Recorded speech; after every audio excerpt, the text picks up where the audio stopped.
Driven by Complete Service Heat and Air, your trusted provider of top-notch heating and cooling solutions, dedicated to ensuring optimal comfort and efficiency for residential and commercial spaces. Complete Service Heat and Air is located in White Bluff, Tennessee. We do service and repair on heating and air in the right way. 24/7 service. Call us at 615-797-3997. Serving Cheatham, Davidson, Dixon, Hickman, Humphreys, Montgomery, and Williamson counties.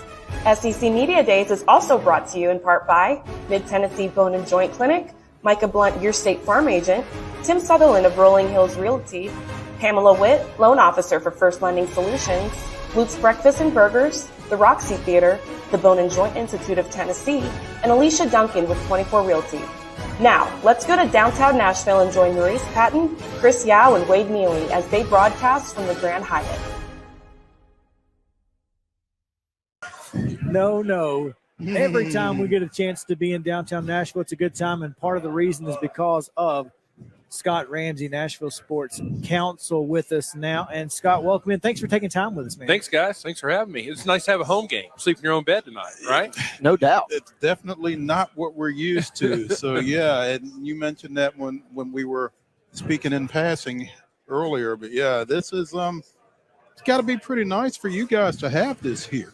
Yeah, it's one of those events that we always kind of wanted a little bit, Bo, and just until they started thinking about moving it around, there just wasn't much opportunity. We originally had this scheduled for 2021, and then COVID and everything kind of got messed up, and obviously construction schedule here at Nashville Yards, we're still seeing a little bit of that now, but kind of threw a little bit of a scheduling change, but we're excited and had this one circled, and it's off and running, and Grand Hyatt's just been a great host considering some of the external challenges that they've had to face as we've kind of gotten ready for this event. But certainly want to thank Mark Sternigal, their general manager, and everybody there to kind of make it as welcoming as it's been so far here on day one. Yeah, Chris and I, as we were coming in, we kind of decided that certainly Nashville and you guys and the SEC did not discuss the demolition of the Broadway Bridge when timing could have been a little better. Yeah, it could be for this event, but as you guys know from Nashville standpoint, there's no good time really. So it was planned. Obviously, it was a structural issue, and we need to get that fixed. So we're thankful to TDOT to kind of at least stop construction right now, so we don't have a lot of sound and other disruptions. That we're very appreciative of that here for a few days as we got some media kind of broadcasting, but. Hey, we'll work around it. We'll make it great. And tomorrow night's going to be unique. I think one of the things that when we talked about this event coming to Nashville was obviously after the NFL draft and kind of thinking about some sort of fan engagement element. We originally kind of thought about when the Nashville Yards is done here, it's going to be a 1-acre park. And could we kind of create a tailgate kind of theme? And obviously we're able to do that right now because of scheduling, but we are going to have the stage on Broadway tomorrow night. And, SEC Nation's going to do a live show, and they've never done that. And so I think that's going to be the first foray into hopefully a more fan-involved kind of event. Kind of picking up on the theme that nobody throws a party like Nashville, right? Well, I think, you've been around, kind of throughout the evolution really of kind of sports here in Nashville. I think we've always tried to insert our uniqueness into it, whether it's a NHL All-Star game, NFL draft, and women's Final Four, the SC basketball tournament, our bowl game. So I think the music element is something that we have. Broadway is something we have, and we certainly want to kind of showcase that the best we can. Scott, I guess I'm real curious. This is such a huge event here, and even on day one, it just has a big feel to it. I'm just curious, from your perspective and the city's perspective and the sports council's perspective, what would be a big win and what would a win for this event look like for you guys? Well, that's a good question. I'm not sure. This is a little unique event. I mean, we don't sell tickets to it. We're not really having to engage on the operational side much. And the SEC's kind of got this one turnkey. The schools handle everybody coming in and out for their own people. So I think, it's like really any event. We want people leaving here thinking, hey, we've set a new standard for the event and hope the event comes back. I think that would be the win for us. We feel like that's in the cards.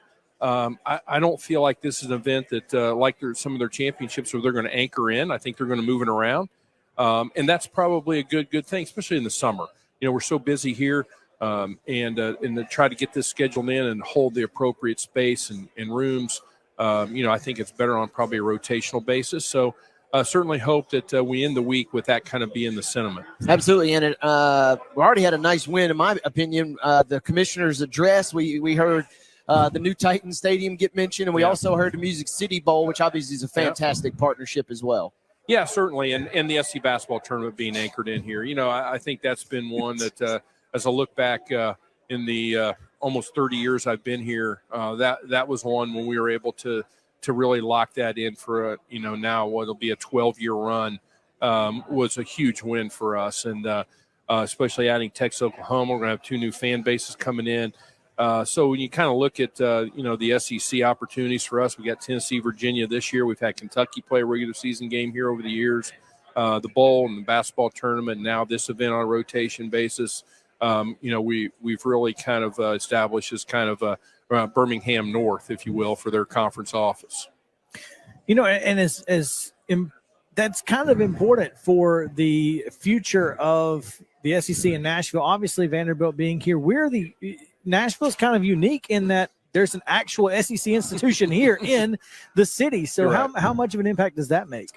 It's great. We have a great relationship with Candace and everybody at Vanderbilt. And I think as we look farther out, for example, the NCAA is hosting a future championship bid seminar symposium later this summer that'll look at NCAA championship events from, I believe, 26 to 31.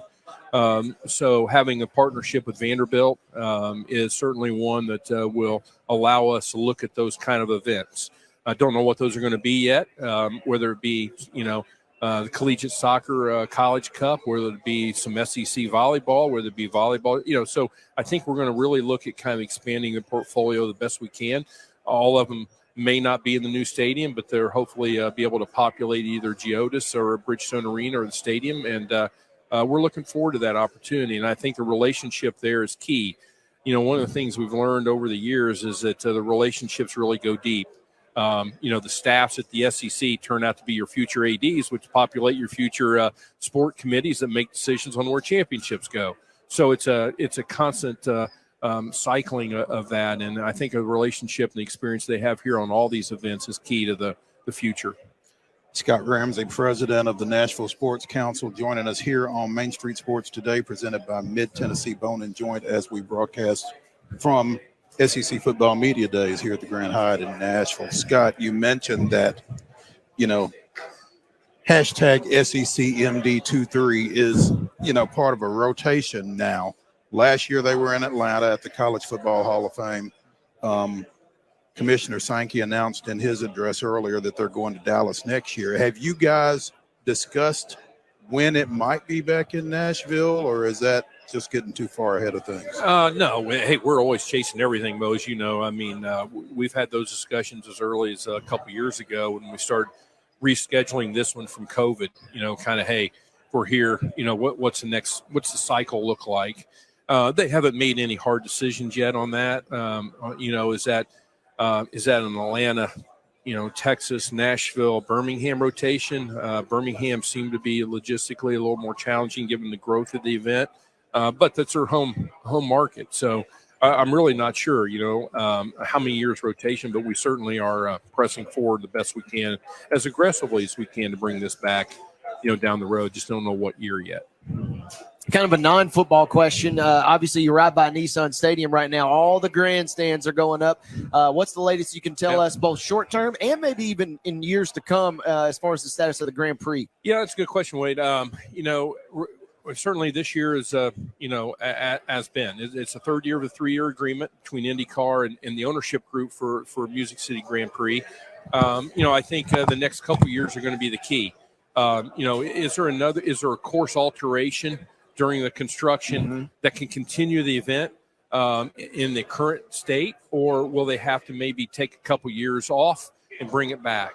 I really am not on the front lines of that. That's the ownership group, which really had an initial 3-year deal, and really it's IndyCar kind of thinking about the sanction. of where that goes. So, I think that'll be an interesting few months here as they kind of plan that. I'm not so sure in talking to the Titans, it was as much as the track that was, or their actual route.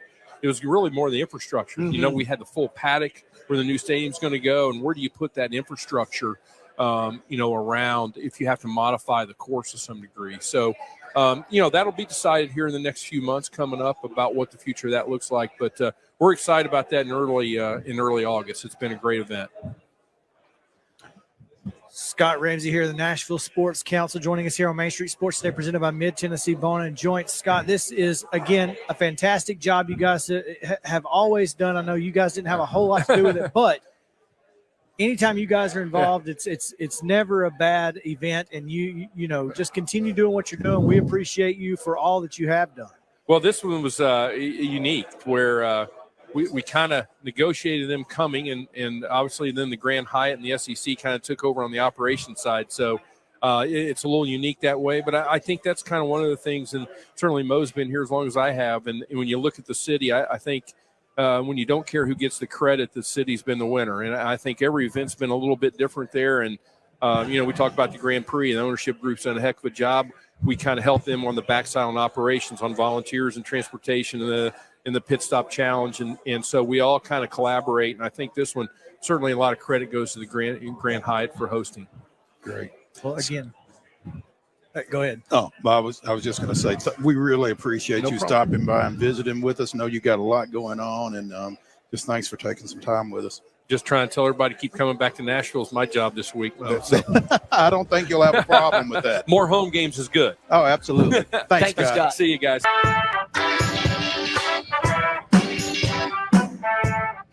Welcome back into SEC Football Media Days kickoff event here at the Grand Hyatt in downtown Nashville. This is Main Street Sports Today, presented by Mid-Tennessee Bone and Joint. We are in the Mobile Lee Company studio here on Radio Row.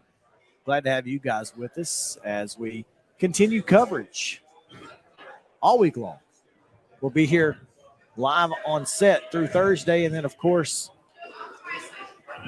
The marathon on Friday. a marathon indeed on Friday. You'll be able to catch Main Street Sports Today content from 2 until about 5 o'clock. It'll be 6:37. It'll be late. Ish. It'll be late Friday. So if whatever you want to see, You can see it. we're going to have it. So yes, we did in fact invite Scotty to be on camera.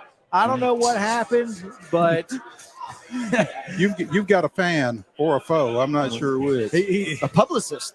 That's one of my colleagues, Scott, who works at the Fiesta Bowl. Of course, So, of course it's Fiesta Bowl. Scott. yeah, Of course it's Scott. Everybody's Scott. Yeah. So Scott, Scotty, yesterday we had Scott Ramsey Yep.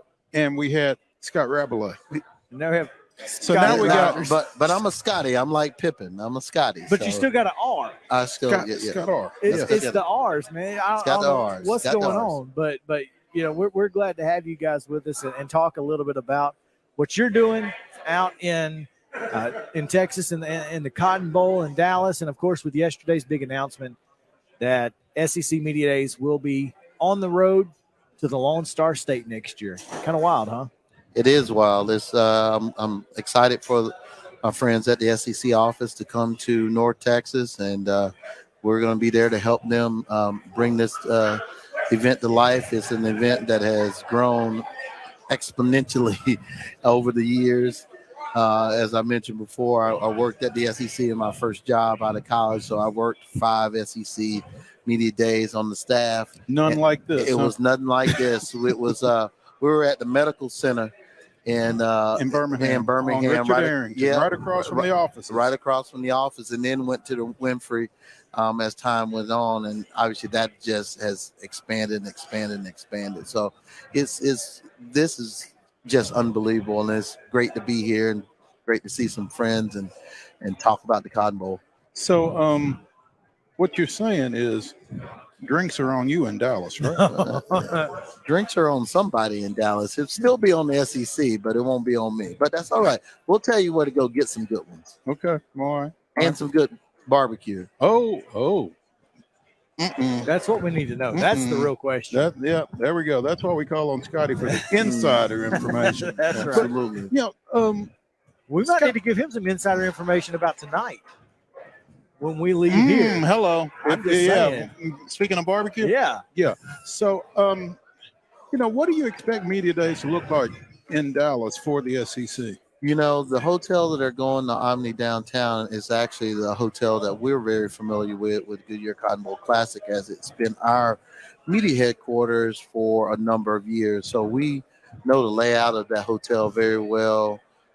And we're excited to get them connected with the great folks there and get a setup. But I think you're going to see, a lot of things that you see here at this hotel. There's a great sports bar actually in the bottom of the hotel or on the ground floor, and some other spots. So I think there's going to be some good locations for folks to be able to do the things that they do and have a radio row like this one. And also have all the accessories and ancillary rooms that they need to do what they do to have a great event.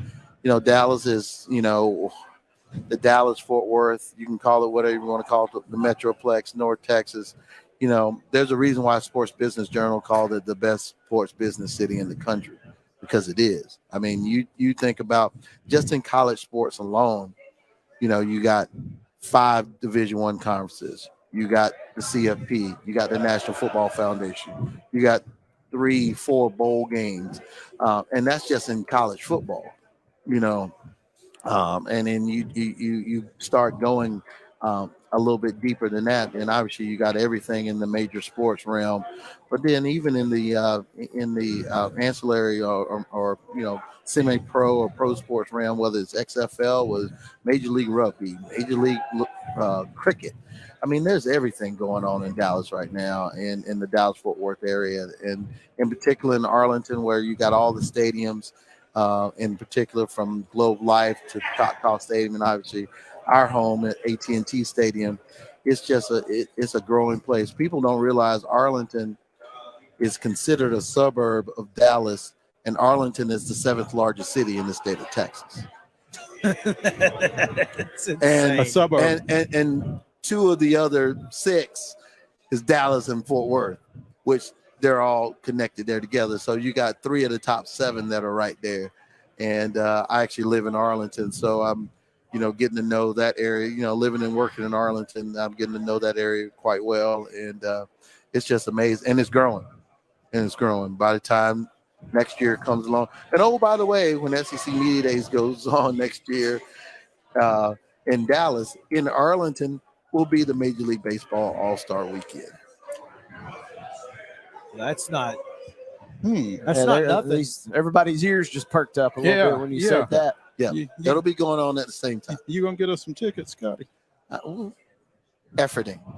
Good radio term. We're efforting already. That is a good. That is flawless execution. Mo says that one a lot. Scotty, from the city's standpoint, obviously this news has presumably been in the works for a while, but it was just officially announced yesterday. How do you think the city, especially obviously given the news of Texas and Oklahoma coming in, how is the city and the kind of the outlying areas, are they going to embrace the fact that the SEC is kind of coming into the Lone Star State next year? Everything's bigger in Texas.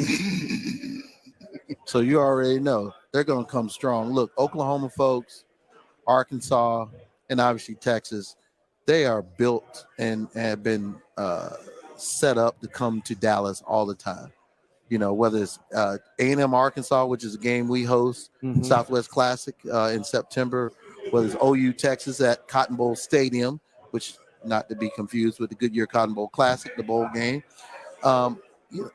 Their fan bases are accustomed to come to that town. And, oh, by the way, all the other schools in the SEC have great fan bases in the Dallas-Fort Worth area, whether it's Texas A&M, whether it's Alabama, my alma mater, Missouri, you name it. We just did our Hall of Fame in May, and we had, Texas A&M going in. We had folks from Texas A&M, we had folks from Missouri, and we had a great crowd there because a lot of college football fans and a lot of SEC, Big 12, Southwest, old Southwest Conference folks that are there, and just some good college football fans. So they're going to embrace it. I think you're going to see a lot of folks there. And look, the excitement around OU and Texas going into the SEC is probably one of the most significant conference shifts that has happened in college athletics, Mm-hmm. and it's going to feel that way at that media day. And that's the interesting thing to me is Texas and Oklahoma, they know what they're getting into, but it's not as if those two programs are not coming in with their sleeves rolled up, ready to start throwing haymakers. That's the interesting thing to me. Seems like sometimes we see conference realignment and a school kind of tiptoes or backdoors into a league. Seems like those two are ready to come in swinging. Absolutely. Well, you look at an Alabama, I'm not trying to be biased, but Alabama's undefeated in AT&T Stadium. They know that stadium. They do well. There's fans all over. There's schools in this conference that would love to play in our game, would love to have played a game in AT&T Stadium, haven't had the chance. And we'd love to have them. Mm-hmm. So it's going to be a unique opportunity for some folks to see it. Hopefully we can get them out to the stadium for a portion thereof. There is a distance between downtown Dallas and Arlington, but there may be an opportunity where we can get folks out there so they can see it. The Big 12 does their media day on the floor, on the field, I should say, of AT&T Stadium. So it's going to be a great opportunity to further bring the SEC into that Dallas, North Texas footprint, but it's already there because there's so many fans that are connected to all 14 then 16 schools that's in that area. Scotty Rogers of the Cotton Bowl the Goodyear Cotton Bowl. Absolutely. Classic.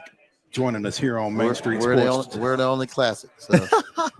Joining us here on Main Street Sports today, presented by Mid-Tennessee. There's plenty of classics in other levels. Absolutely. Anyway, Scotty, last week you talked about the Big 12 Media Days being held on the ground floor of the stadium there. It feels like to me, and obviously we are big SEC football followers, but it looks like the Big 12 is going to kind of be must-see TV this year, especially when Texas and Oklahoma are playing Big 12 schools that will continue to be Big 12 schools after this year, because it feels like obviously Texas and Oklahoma have something to prove going out the door. Those other schools have something to prove as they go out the door. I think it kind of adds a little extra element to this season. I mean, did you get that feel last week? It was a two-part. You got the feel, a little bit of that, and then you actually had the schools with BYU and Houston and UCF, coming in, and they're glad to be there. Mm-hmm. But they know they can, in Cincinnati, they know they can win. Look what Cincinnati did 2 years ago to get in our game as a college football playoff semifinal. UCF was one game away from being in our game last year, losing to Tulane in the American championship game. Houston has had a history of being in our game. So I think those schools are coming in. Texas and Oklahoma, the vibe I got is that they're trying to be respectful because that league means something to them. And there's no reason for them to go out in any negative way. Mm-hmm. Schools that are coming in, they're trying to come in and show that they're supposed to be there. And then all the other schools there, they see an opportunity. They see a window because of what OU and Texas has done, at least in football, as far as being some of the dominant programs. Now the window is opened a touch for them to come in and become. Now we can become that team that everybody's gonna see, because that's the other thing. With our Cotton Bowl Classic, we help out with all the media and game operations with all the college football games that happen in AT&T Stadium. So outside the Southwest Classic, one of the events we do is the Big 12 championship game. So we have a great relationship with the folks at the Big 12 Conference as far as making sure that their championship game goes off without a hitch and is operated and executed at a high level. And Commissioner Yormark is coming in. He's going to make it must-see TV because he's going to do some things that's a little different for their conference, and he's going to bring some different elements for their conference. And, our job is going to be to help execute some of those things that are away from the field, but most importantly, making sure the things that center around the game and what actually happens on the field goes off without a hitch. You know, it's interesting that you say that about your mark is going to do things a little differently because Wade, what was it you and I that were talking yesterday about your mark and how he's got to be a little bit more brazen, maybe? I mean, got to do something to Stand out kinda amongst the crowd a little bit. generate some energy and excitement around that conference right now. Absolutely. And look, every conference has got to do. The SEC is built a little differently, so maybe they don't have to do as much of the flash because of what they are and who they are. And that's okay. And some other conferences have the ability and the window to do so. The Big Ten is probably similar to the SEC in that respect. They don't do as much of the flash because of what they do. But I think it's important that, you know, college athletics is changing. And if we don't get on board with changing with it and involving with it, you're going to get left behind. I don't care if you're the SEC. I don't care if you're the Big Ten. I don't care if you're Big 12 or the Goodyear Cotton Bowl Classic. We all got to find ways in which we have to take our history, our traditions, and modernize them in such a way that makes it relevant in today's space as it relates to the fans, student athletes, the programs that we're going to work with. That's a really important piece. And you know that you gotta hit that middle mark. You know, you gotta string it right down the middle. And that's what we're going to end up having to do, especially as we evolve and our game evolves in the next 2, 3, 4, 5 years. Speaking with Scotty Rogers of the Goodyear Cotton Bowl Classic, let's talk about the Goodyear Cotton Bowl for just a minute here, because we spoke earlier with and have spoken with Bill Hancock on a number of occasions throughout this week, and we'll continue to do that, I'm sure, as we see him wandering around having a good time, as we are prone to do here. 2024, Friday, January 10th. That is a long time to wait for the Goodyear Cotton Bowl Classic in a postseason. It just seems like, man, 10 days after the start of the year. How crazy is that? You know, the ironic thing is that's my birthday. Hello.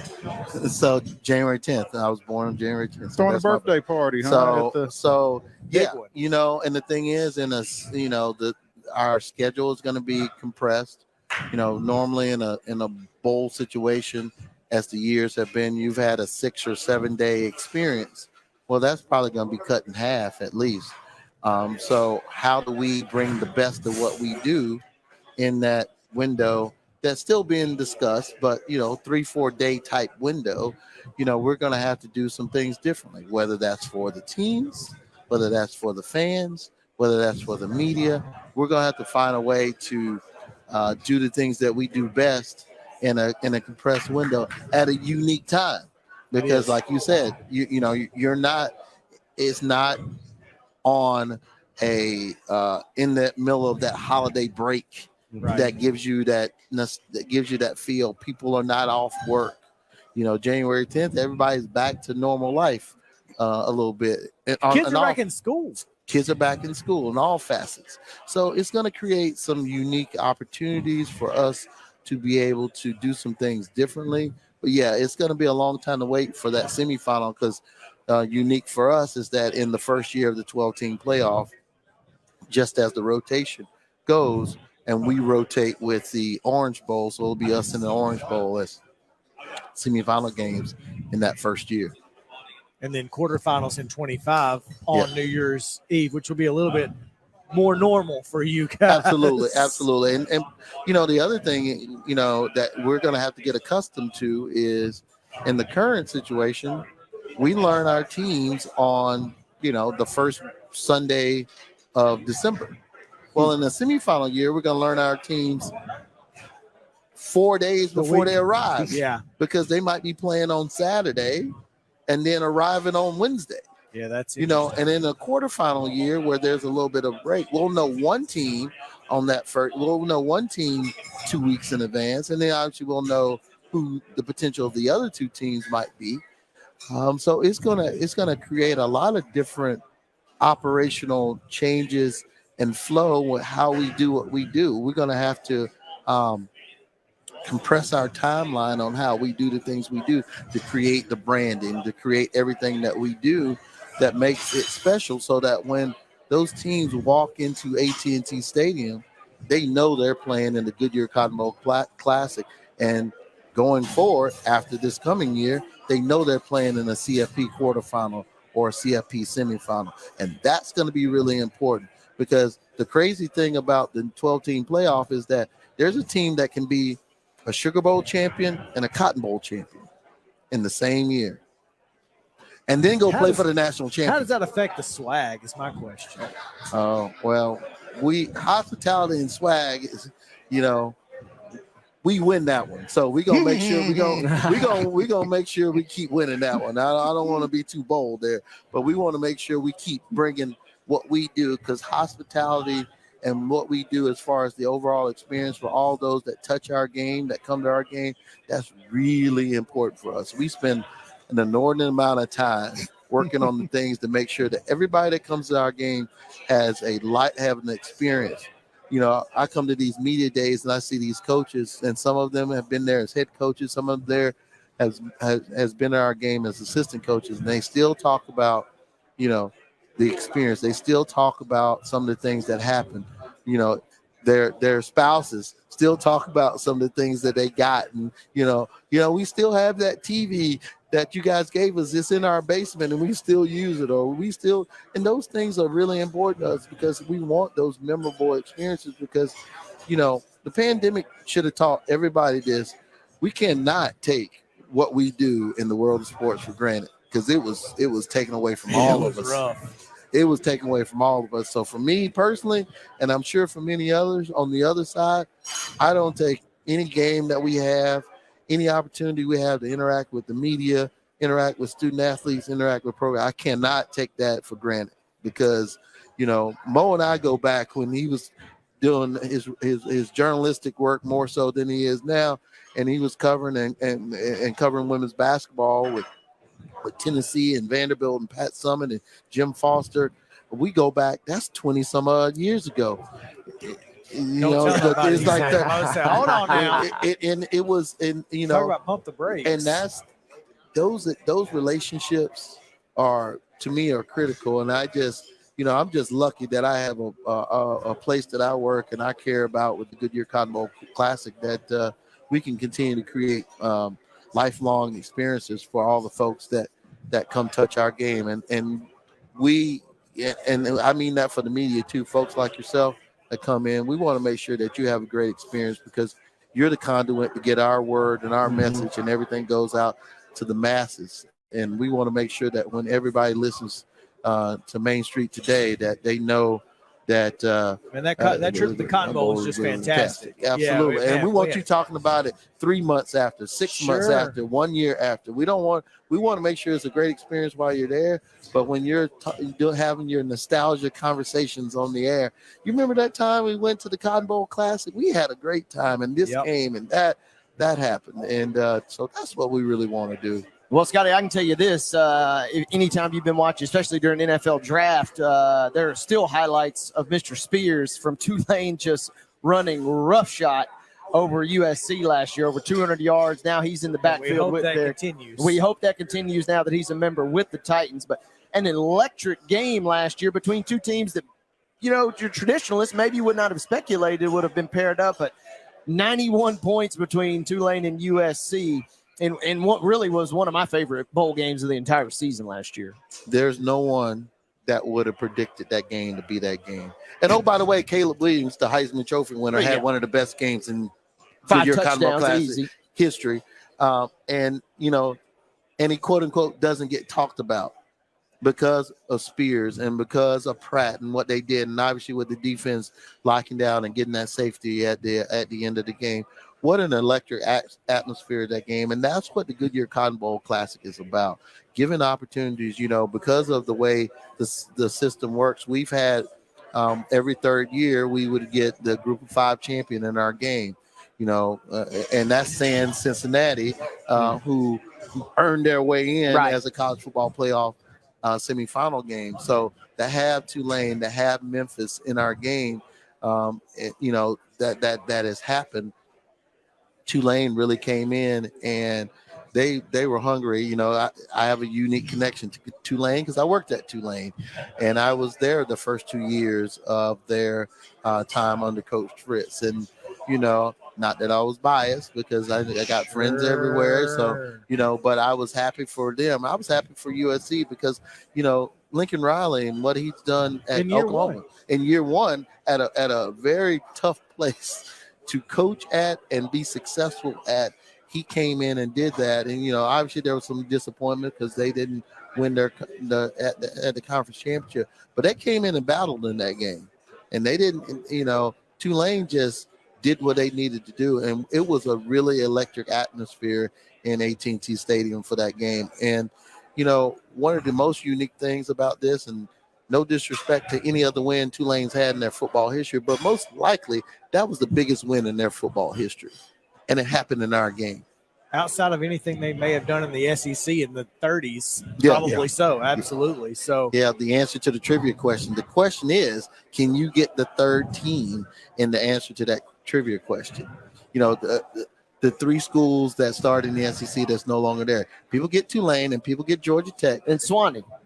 There you go, University of the South. Excuse me, yes. Yes. Important to stay. I don't want any people absolutely. in Cowan getting frustrated with I figured being in Tennessee that you got that one out. You might get that one right. So that's my little SEC history because a lot of people bring that up. But Tulane, you know, look, and now they have it on their shoulders to keep it going forward. And that's a great thing. But look what Memphis has done. Look what Cincinnati has done. Look what Tulane is in position to do. And the fact that they were able to do that off the strength of being in our game, it just shows you the importance of what bowl games can do to build your program and put your program in position for short-term and hopefully long-term success. Scotty Rogers of the Goodyear Cotton Bowl Classic here with us on Main Street Sports today. Scotty, thanks for taking some time with us. We look forward to seeing you next year in Dallas. Absolutely. Come on. We're going to be so happy to have you there. And thanks for having me on today. Thanks, Scotty. Mid-Tennessee Bone and Joint treats your orthopedic injuries and existing conditions. Our trained physicians will get you back in the game faster.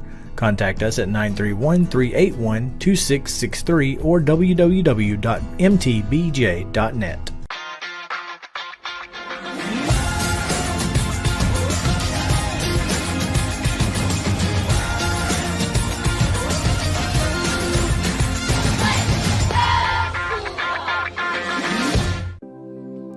Custom Stone Handler supplies over 600 distributors and suppliers with quality stone products. Along with River Stone, we produce and distribute over 100 building, landscape, and other bulk products.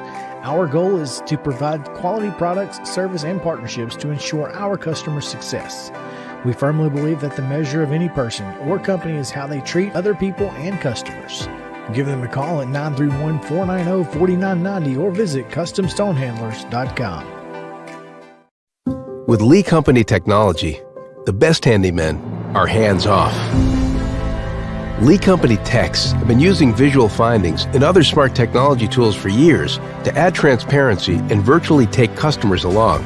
You see what we see, whether we're in a crawl space or on a roof.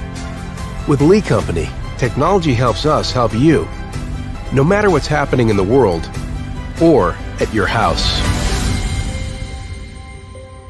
You can't see the sights without the sounds. From the crack of the bat to the roar of the crowd and everything in between, discover what Hit City has to offer. Spend your nights cheering on the Nashville Sounds at First Horizon Park with giveaways, fireworks shows, theme weekends, and more. Single game tickets are on sale now. Visit NashvilleSounds.com to claim your seat today.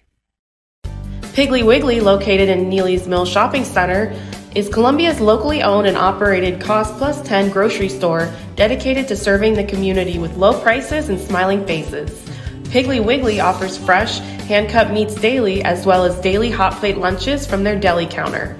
You're certain to see smiling faces and a helping hand when you're here at Piggly Wiggly. Come by and check out our fresh produce, high-quality meats, and more. Down home, down the street, we'll see you at the Pig. Complete Service Heat and Air is a trusted provider of top-notch heating and cooling solutions dedicated to ensuring optimal comfort and efficiency for residential and commercial spaces. Complete Service Heat and Air is located in White Bluff, Tennessee. We do service and repair on heating and air the right way 24/7 service. Call us at 615-797-3997. Serving Cheatham, Davidson, Dixon, Hickman, Humphreys, Montgomery, and Williamson counties. Mid-Tennessee Bone and Joint has been the official sports medicine provider for Maury County Schools for more than 40 years. We specialize in orthopedic service, and our Ortho Quick Walk-In Clinic lets you bypass the ER. Visit us online at www.mtbj.net.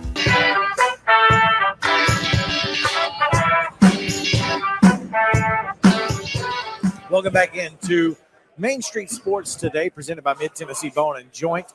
Coming to you from the Mobile League Company studio, it is 2023 SEC Football Media Days kickoff event at the Grand Hyatt in downtown Nashville.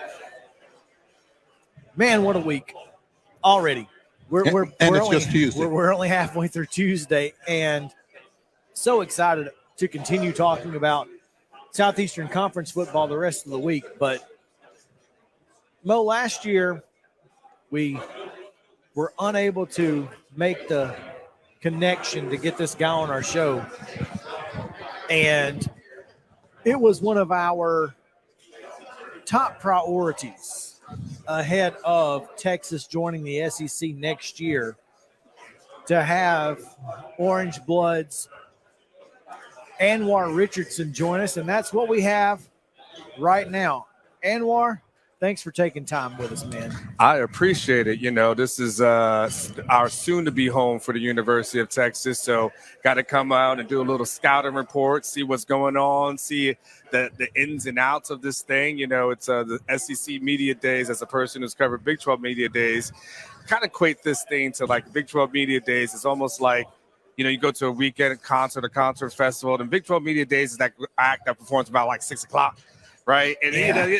they're kind of localish, you know, and it's like, it's cool. But then it's like the SEC is the guy that comes on drunk at like 12:30. You're like, are you ready to rock? And they do the damn thing. And that's kind of where we are. So kind of here to enjoying it and see the big differences between the two conferences. What is different? Just from the media day experience. I think it's well, first of all, there's more media that's here. Okay, so last year I was in Atlanta, obviously at the College Football, Hall of Fame here. It's obviously here in Nashville. It's always been in Dallas and kind of in Jerry's World, Arlington.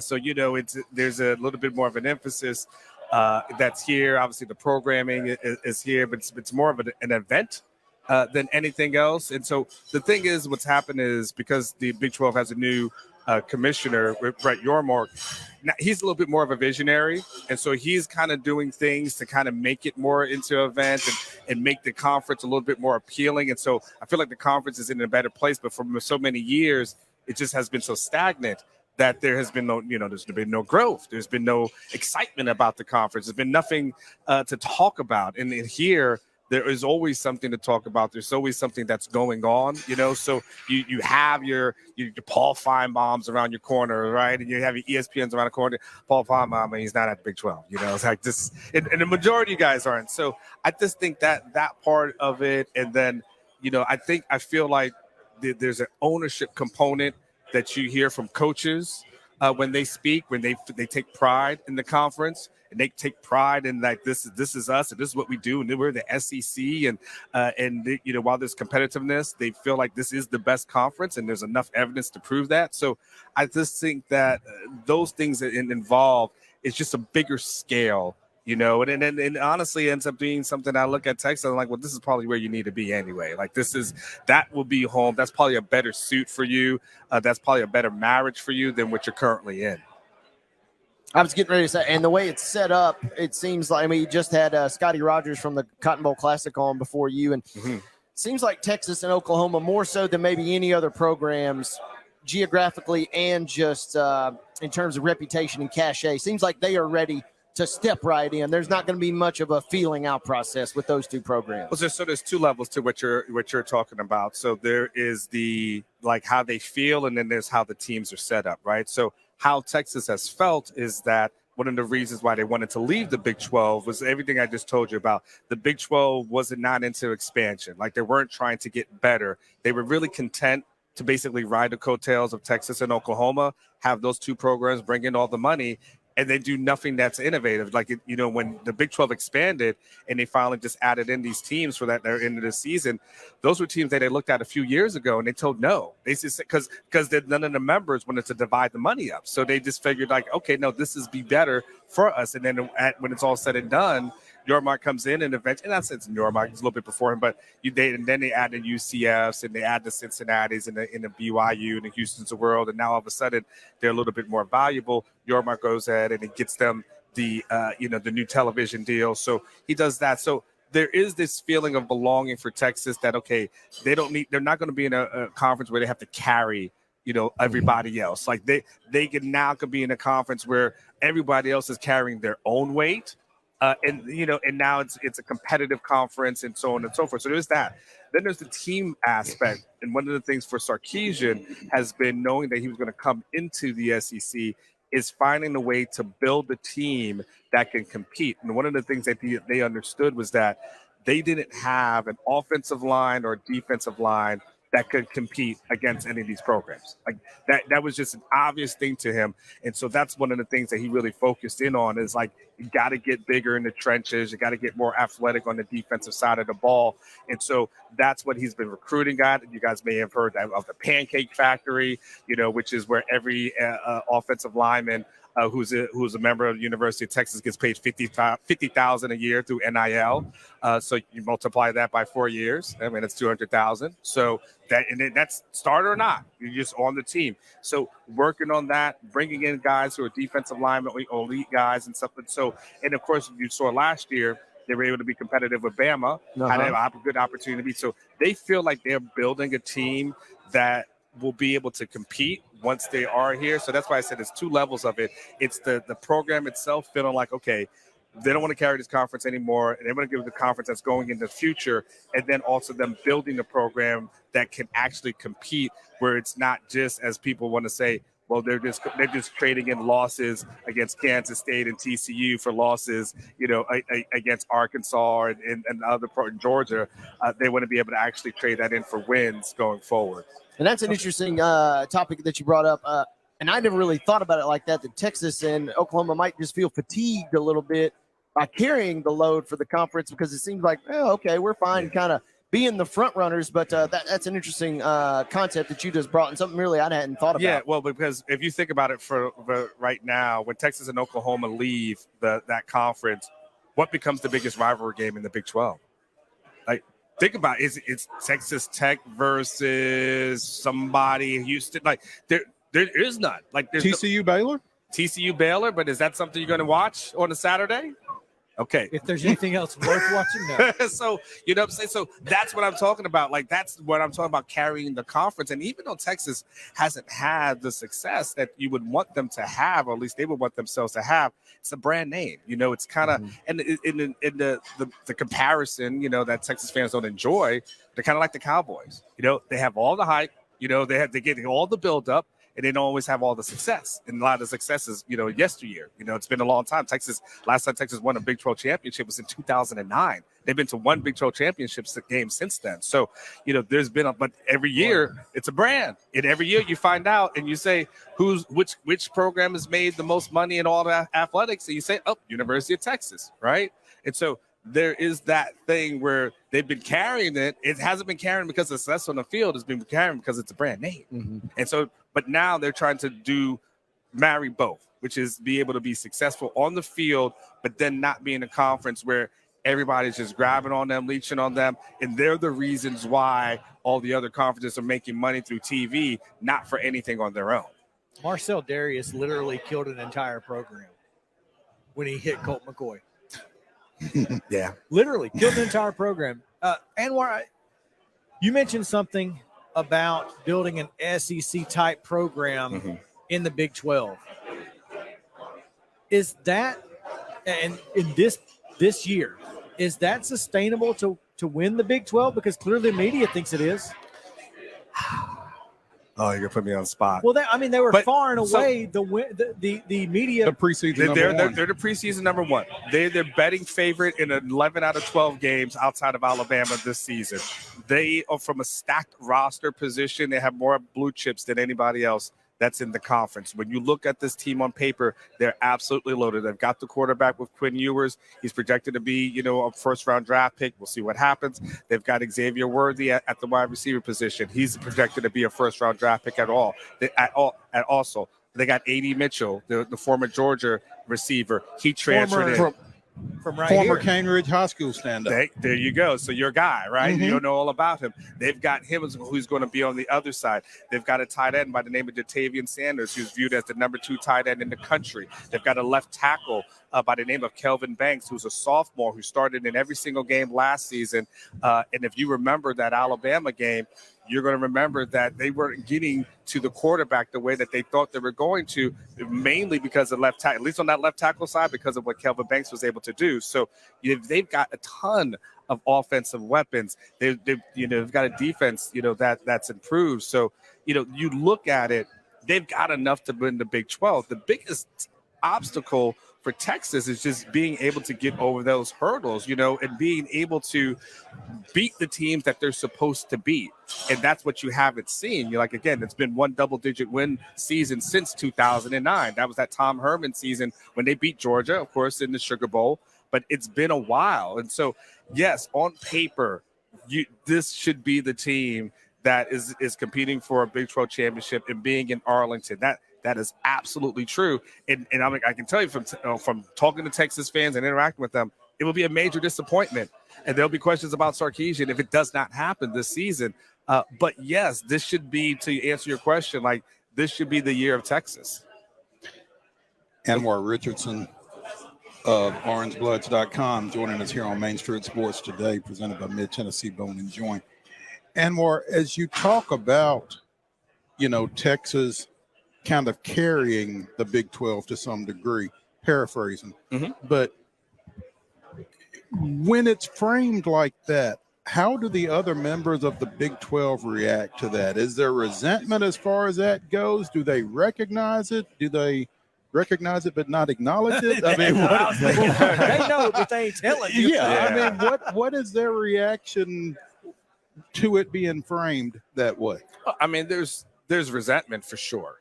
Texas Tech is not a huge, Longhorn fan or anything to that effect. And I think especially the programs that were in the state that kind of get overshadowed by it. Nobody likes that. It's fun to see, Brett McMurphy, over here. He tweeted out something, I think the other day about the Big 12 Media Days being in Dallas, and he called it the Longhorn State. And that put everybody on tilt. Just being able to say, the Longhorn State? Are you kidding me right now? So people, it's there is some hate that comes with that. People call the Longhorns because of their money. They call them the Sips, because they like to sip wine, right? So there is that portion of it, but there's also the undeniable portion of it, which is which program makes more money. That's Texas. Which program is winning the Directors Cup? And I think Texas won it either 1 or 2 straight years, and they were in contention. I think they were in contention for last year, won it the year before. So they're excelling in all the sports. So they got 100,000 people that can sell out DKR. So they understand that. But the problem that happened before and what led to this whole thing was that there was no initiative by the Big 12 to get better. There just wasn't any. They were becoming a stagnant conference, and the leaders of Texas started to worry that they're going to get left behind. Look at the Pac-12.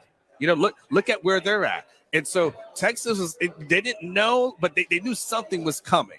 And they knew if they didn't act and get ahead of it, they were going to be in a conference that was going to be left behind, because there's only 2 teams that anyone really cares about in conference. Sure, TCU will raise up and we'll follow them, and you won't care about them unless they raise back up again, right? It just is what it is.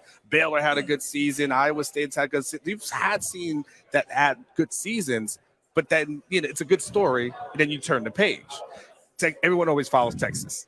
And everyone, for the most part, follows Oklahoma. So those teams, decided to band together, and find an exit plan and find a landing spot, a good one.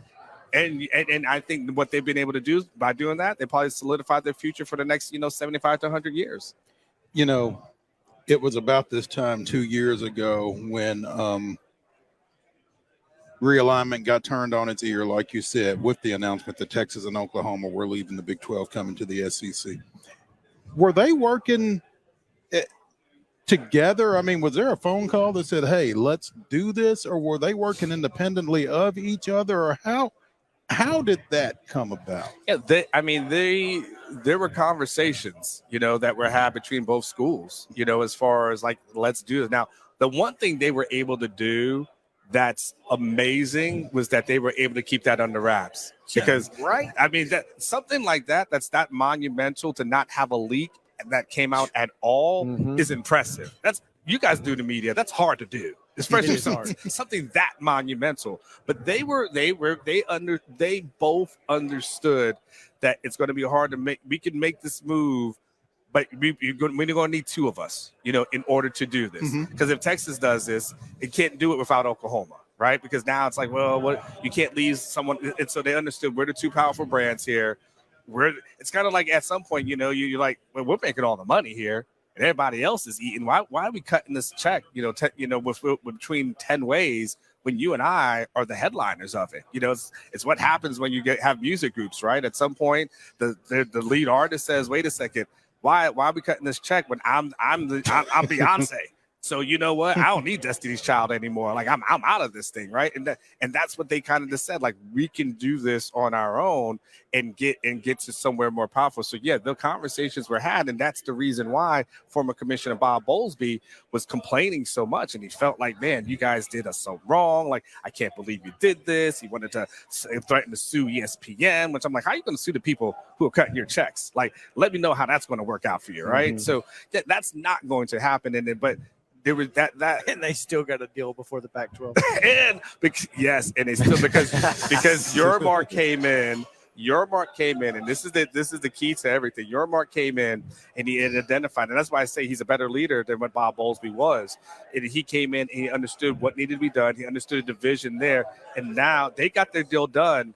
ESPN is not going to cut that check right now. They don't really have all that extra money, as you see by the layoffs, to be cutting that check. So they got in before ESPN says to themselves, "Now we can't do that anymore." And so now the Pac-12, I mean, they're going to be streaming on something at this point. So yeah, but everything you said was correct.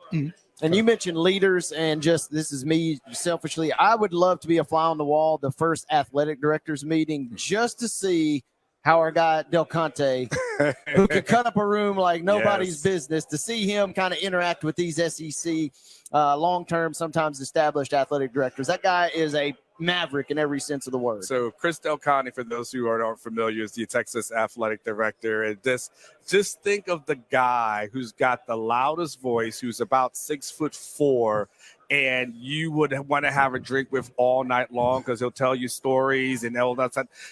Chris Del Conte has been able to raise so much money for the University of Texas. They were able to do expansion for that stadium. They were actually able to seal that thing in. They're getting like new facilities, new dome. Like he's able to do that because he is just that charismatic kind of guy. Now, he was at the spring meetings in Destin, but he was allowed to talk and interact. He just wasn't allowed to vote. So, so it was, I don't want to say it was a humbling experience, but it kind of, for both of the athletic directors, like, okay, know your role. Next year, you'll have more of a say. For now, just sit here and learn and be a fly on the wall.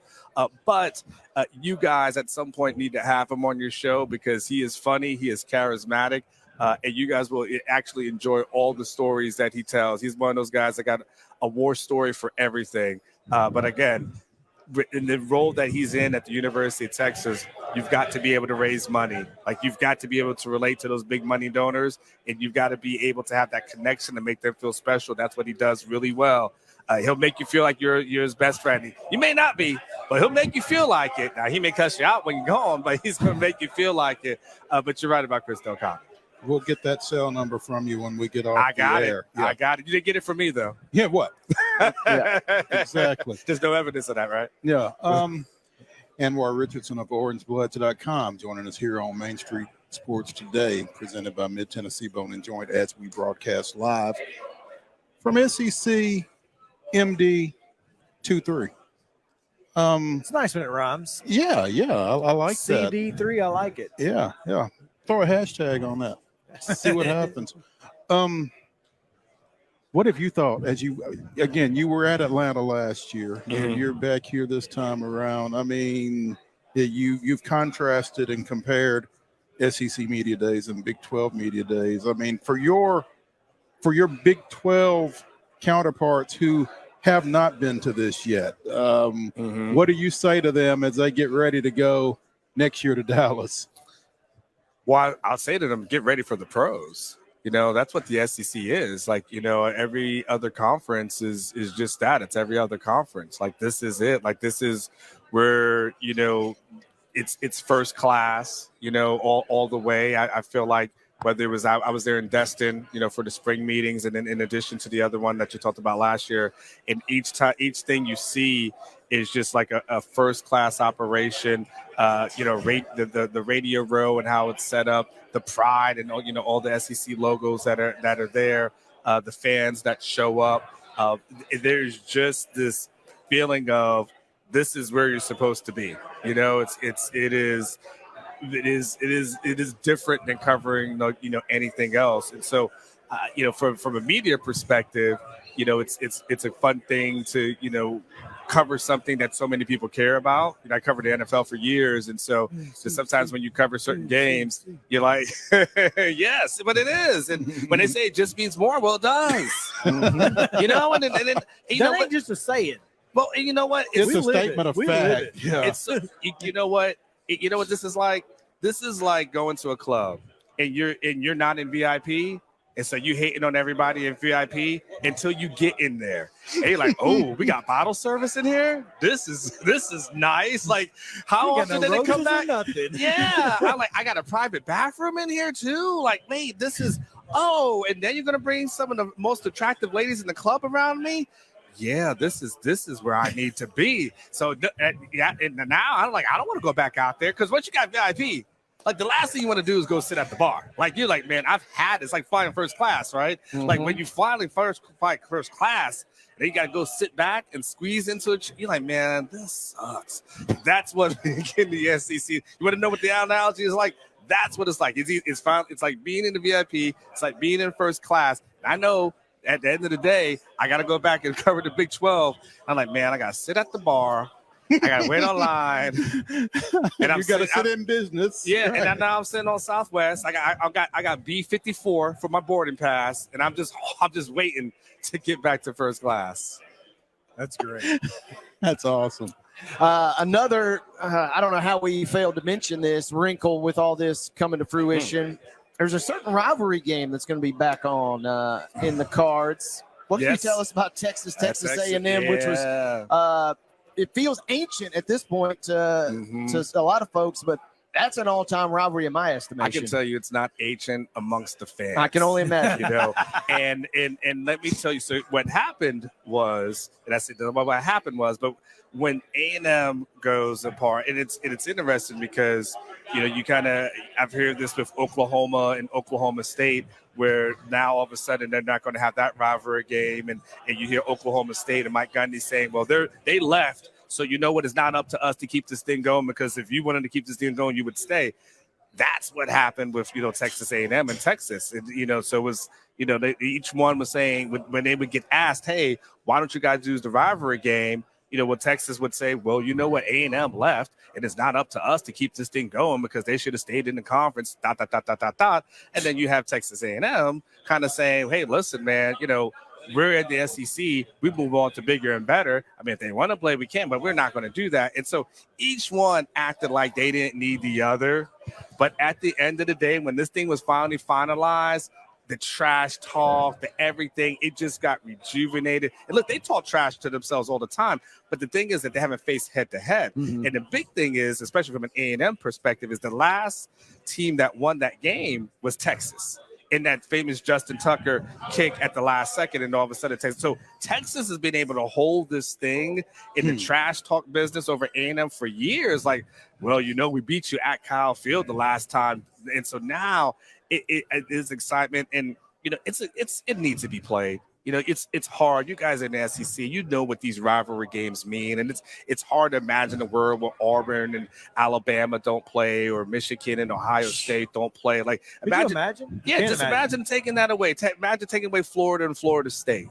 Just say like those games aren't going to be played because maybe because someone's in a different conference. So I think there's going to probably be a younger generation of fans who probably never seen Texas and Texas A&M play, because you got to think of the 18-year-olds and 19. Like, you got to think like some of them that don't really have a recollection. This will be first for them, but it's going to be a major thing, and I think it also is going to be major for Texas A&M and Jimbo Fisher, because the one thing, especially from a recruiting perspective and all that, like, they haven't had to face each other head to head.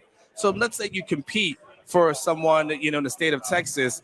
Well, he goes on to Texas A&M, but you never play against him. So there's no really nothing lost. Now you play against them, and if you lose against that guy, it's like the double whammy, right? It's like, man, we lost against that guy, that lost him in recruiting, and he came back and kicked our butt. And so the one thing for sure for Jimbo, depending on how this season goes, the last thing he wants to have is another mediocre season and then lose to Texas the following year in their first year in the SEC. Blow it up. I mean, you want to talk about full tilt? That will be full tilt on their side. I think this is a big year for Jimbo to make sure he rights that ship, because the last thing you want is Texas to come in and have any kind of instant success. That makes the rivalry game even more intense, but that makes the stakes higher for everybody involved. And the seats hotter. Yeah, no question. no doubt. And just a real quick one, recruiting. There's a certain quarterback on the roster now. What are Arch within the realistic realm of expectation? What, because obviously Texas got a solid quarterback as is. What theoretically? True. Well, yeah, I mean, yes. But realistically, what in your mind, at least, expectations for Arch Manning in the next year, this year or next year, I suppose? I have no expectations of Arch other than a red shirt this season. If Arch Manning is out on the field for more than 4 games, something happened bad to Quinn, and it's not thing. Arch had an okay spring, but I think Malik Murphy, who's the second string guy, which you haven't heard of because no one's ever. And I feel bad for the young guy, because he's kind of like that kid who's, the middle child, who's kind of like the older child gets a lot of attention and the youngest child gets the newest attention. And here's the middle child just sitting right there being consistent, doing everything he needs to do, minding his own business, and nobody pays attention to him. But they do have a second string quarterback by the name of Malik Murphy, who had a really, really, really good spring. They're very high on him. If you guys look up that viral picture, look up Texas quarterbacks, and look him up. He's about 6'7". He looks to be about 240-ish or so, maybe 245. He's big. He just had a video the other week that had him doing backflips. He's ridiculous specimen. I think he's pulling up the photo for you right now. Yes, Arch looks ripped, but that guy's ripped as well. They have Hiles where he balled out in the spring game. So I think what's going to happen is Arch is going to redshirt, and I think there'll be a quarterback competition between the two of them next year to decide who's going to be the guy, because the hope is that Quinn leaves. But I think this is going to be a year, I think, for Arch to grow and develop. I don't expect to see him on the field this year. Man, you look at this photo. There's one particular in these that looks like he might have skipped leg day, at least compared to the others, and that's Quinn Ewers. Yeah, well, in that photo, you don't want to be the guy standing next to Malik. You're like, nah, I want to be on the other side. Like, I don't want to stand next to him. Like that is not who you want to be next to. But yeah, he's. But Quinn has actually lost weight. So he had to get a little bit healthier. So he kind of spent this kind of entire off season focusing more on his diet. Cutting out all the bad food. He's his quarterback. He's worked a lot with his quarterback coach. His quarterback coach is the same coach of Patrick Mahomes, Jeff Christensen. So they've been working together. He's been in the playbook a lot more. So they have high hopes for him. And Steve Sarkisian, once the spring was over, shut the door on any kind of competition and said, that's my guy going into the season. So Sark believes that he's going to be a much better quarterback. Anwar Richardson of OrangeBloods.com here with us on Main Street Sports today, presented by Mid-Tennessee Bone & Joint. Anwar, it's been a pleasure. We've learned a lot about Texas. Looking forward to one more year. And this is what I told Mo this last week after Big 12 Media Days. This is the most I've ever looked forward to watching Big 12 football, because I think it's going to be a lot of fun to watch because, one, Texas and Oklahoma will have the last game of the year. Brent can't hold anything back now mantra. But, I mean, those Big 12 teams want to beat Texas and Oklahoma in their final game with those two teams, just so they can have those same bragging rights Texas had over Texas A&M. So, and by the way, the last thing I'll say in 10 seconds, it will never get, and I'm going to put this air quotes, any easier for Texas to win a conference title, because it's not going to get easier in 2024. No doubt. So if they don't do it this year, I don't know when it happens. It has to happen. You better get it done. Yes. But I'm looking forward to. I think this is going to be a fun year of Big 12 football, and I think obviously going forward with Texas and Oklahoma, the SEC just gets bigger, better, and more fun to watch. Thank you for taking time with us. No man. problem. We greatly appreciate it. No problem. You guys take care. Thank you. Since 1975, Mid-Tennessee Bone & Joint Clinic has treated the orthopedic needs of Middle Tennessee residents. The trained physicians provide surgical options and minimally invasive options to treat all orthopedic needs. The walk-in clinic, OrthoQuick, helps you bypass the ER while treating sports injuries and acute needs Monday through Saturday. Visit MTBJ online at mtbj.net or on social media at Mid-Tennessee Bone Joint Clinic.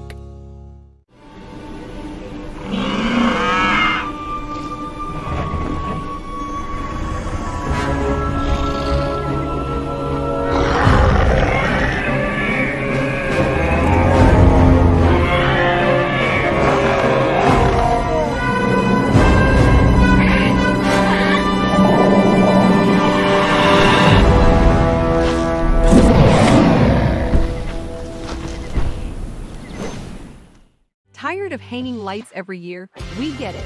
That's why Southern Nights is here to help. We install programmable lighting on your home or business so you can enjoy beautiful, customizable lighting all year round. No more ladders, tangled lights, or cold nights outside. We do the work, you do the celebrating.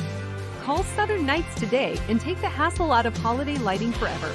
For a free quote, give us a call at 931-241-3074 or visit our Facebook page at Southern Nights.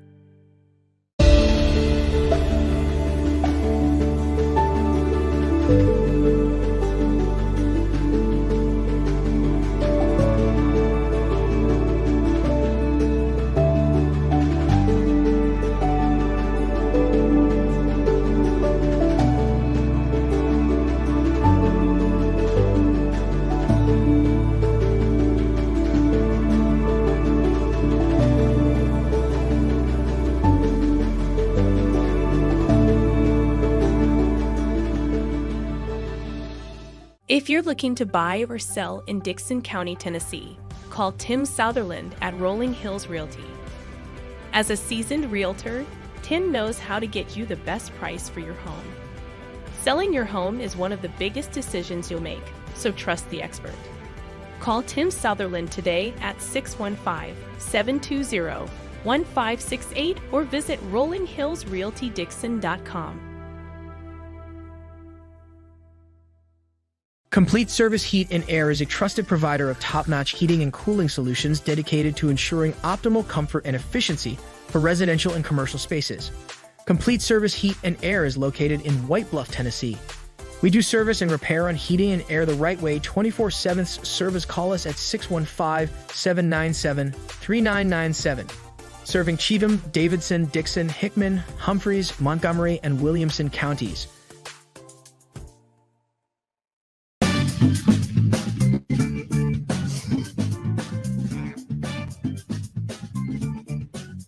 Welcome back to SEC Football Media Days kickoff event here at the Grand Hyatt in downtown Nashville. This is Main Street Sports Today, presented by Mid-Tennessee Bone & Joint. We are in the Mobile League Company studio here on Radio Row, coming to you from SEC Media Days. Man, what a fantastic week it has been so far, and a continued fantastic week as we've got another day and a half or so left of this thing. So it should be a lot of fun. Again, we are happy to be with you and bringing you the most timely and comprehensive sports and sports news coverage in all of Middle Tennessee. Mo, always a good time when we get to SEC Media Days because this next guest is going to be around and our conversations lead to fruitful things happening, especially here in Nashville. They do indeed, because the last time we had this guest, the question came up, what would happen if Nashville gets a new stadium? And I don't know if our conversation had anything to do with Nashville getting a new stadium, but we talked to Bill Hancock about Nashville getting a new stadium. They're getting a new stadium. So coincidence? I think not. We think not. Yeah. Bill Hancock, the executive director, is that correct? Or yeah, of the college football playoff. Head flunky. Yeah. and he joins us here on Main Street Sports Today. Thanks for taking time with us again. We really appreciate it. Thank you for having me. And I know Middle Tennessee, Bone and Joint, Mid Tennessee. That's right. Mid Tennessee. I will give a commercial. I just had a knee replacement about 6 weeks ago.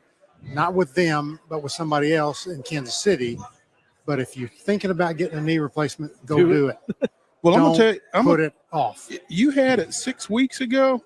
And I never. 6.5. And I never would have known to watch you walk around here. It's a miracle. It is a total, absolute miracle. So Changed anyway, your life, that's huh? my commercial. You're not the first person I've heard say get your knee replaced. Don't fool around. There's no reason to fiddle around with it. Just go do it. And you might be in pain for a week, but hey, maybe 2. It's a miracle. I thought about y'all this morning when I went for my walk, speaking of which, and I walked over to the stadium because I don't know which side of the stadium the new stadium will be on. Like as I was walking across the pedestrian bridge. It's going to be south. South. Okay. That's what I thought was south. Yeah. So there's a street in there, right? Between for now. For now? Yeah. Will the street not be there anymore? We don't really rerouted? know. It's probably rerouted. TBD is our best TBD. best To be determined. assessment. Yeah. And what will ultimately go on the ground where the current stadium is? Parking, I believe. Parking? Yeah. Surface parking, or will they build a ramp? I would imagine they'll build something. One would hope. Yeah. Yeah. I This mean- is not why you had me on the show. No, That's but you're okay, right. though. But I mean, it's Yeah. important because, and we don't really know a whole lot of details. We haven't seen a lot of details come out about the stadium, other than it's going to coming. happen. So I think that they're all great questions, and they're all things that we would all like the answer to. To be honest with you, Bill, I could sit on your side of the desk and I could ask the questions. Hey, listen, You know? we've had that I happen. like where you're sitting though. With all due respect, because I really enjoy what you do, and Me it too. seems Me you're too. only going to be doing it for another, less than another couple of years, I guess. You announced last month that you're going to be stepping down. Yep. In February of I 25. did. When my contract ends, I told the board I don't need to extend. And really, frankly, part of that is now that I have this new knee, I can go hiking and all that without having any pain. And so you're going to, huh? I'm going to. And I've had a great career. My first year in college athletics was 1971, before any of y'all were born. Before maybe 2 of us were born. Okay. Yeah. And I've had a great career, loved it, loved every minute of it, and it's time to move on. There's some mixed emotions. Mm-hmm. I'm going to miss the people. I'm going to miss this a lot. But I'm sure they'll let you come back. I don't know if they will or not. Can I get a credential? I I think. You can be part of Main Street was gonna say, Sports we'll today. slide if you you in. want. We'll credential you, and you can just hang out you can hang out on this side of the desk. Yeah. and ask all the questions. You'll be in good shape. Perfect. Yeah, we got you. We got you. Before you go, though, I mean, it seems you're leaving this thing in pretty good shape. Yeah, CFP's in really good shape. We've had 8-9 great years, and looking forward to another one this year when who knows what might happen. Just looking back to when it was created, I had high expectations, but they've been exceeded. by the popularity of the event, by the attention that the weekly rankings have brought to the sport. And it's just been a phenomenal event, and it's only going to get better. It's only going to get better, and it's going to get better. A lot of folks will say after this upcoming season. Well, it's not the only time that the stadium was not the only thing that we forecasted in our conversation with Bill last year. The 12-team playoff had not been announced yet. That's true. So it's going to get better next season when the CFP goes from four teams to 12 teams. Yeah, that was when we talked before, we were in between because there'd been a group of the commissioners that wanted to expand, and then 3 of them said, no, we don't want to. And that shot the deal down. And then in September last year, our board, the university president, said unanimously, we will expand and we'll do it as soon as we can. So that's where we are. We're right in the middle of getting ready for the expansion. Which is obviously a pivotal time. And Bill, while we have you, I'm curious, you kind of roam these halls, and there's just so much excitement in the air. And I guess my question to you is, what are some of your favorite things that you're going to savor and enjoy these next couple of years being a part of an event like SEC Media Days? Well, this SEC Media Days is awesome. You nailed it. You can just feel the energy, especially here on Radio Row, and how crowded we were up in Hoover. This is way better. And I guess Dallas will be even better. That was an interesting announcement yesterday from Commissioner Sankey about Dallas, and I'm happy for them, proud of them, think it's a good decision. But what's on our mind is just implementing the new event, and particularly focusing on the first round on campus. These are 4 games on campus. There's never been a tournament like this in college football, never been a tournament game played on campus. A lot of great games played on a lot of campuses around the country. A lot of meaningful games. I think these games will be the most meaningful games in the history of these campuses. It's a massive undertaking, and is that kind of what I'm picking up? Is you guys now over the next couple of months kind of just fine-tuning a few things? But pretty much the roadmap is set. Now we're just trying to make things as best as possible. Yep. There's a lot of details to implementing a new event. Where will the visiting teams stay? Say Starkville hosts a game. Stillwater host a game. State College, Clemson. Where will the visiting team stay? We have to work that out. How many tickets will go to the visiting team? We'd like to have a set number for every game so an AD can plan in August. They can start thinking, okay, if we get in the first round, we're going to get 3,000 tickets or whatever. So media, how to deal with what if the press box is too small? Visiting locker rooms. A lot of places don't have great, large visiting locker rooms. How do you deal with that? And you mentioned a couple of teams, but specifically, what if Appalachian State is undefeated and they're the number 7 seed, and now they're hosting, and you got to go to Boone, North Carolina? What does that look like with this event? Yep. What does that look like? That would be really difficult. Yep, and Appalachian State would have earned it, and so we will be going to Boone. We'll work it out. Y'all may have to sit outdoors. I mean, that's kind of bring your parkas. I'd be okay with that. I don't know if I want to sit outdoors in Boone, North Carolina in December. In the time that we're going to be playing a college football playoff game. Well, and on top of that, you're going to have 4 games on different campuses across the country, and you guys probably will have to staff that too, won't you? We will. Yep. So you will. that's going to be an undertaking. So in other words, y'all hiring? Y'all are hiring. That's what I'm hearing. That's going to be tough. The fact is, the home school will do most of the work. Gotcha. Of course, they're there. We've got them there. There's no reason to do anything different. How much of the home school pageantry will you have? Will you have Wisconsin? You'll have to have a jump around in the third quarter. And that's interesting because, we're not too far removed from the NCAA baseball tournament and the College World Series and that kind of thing.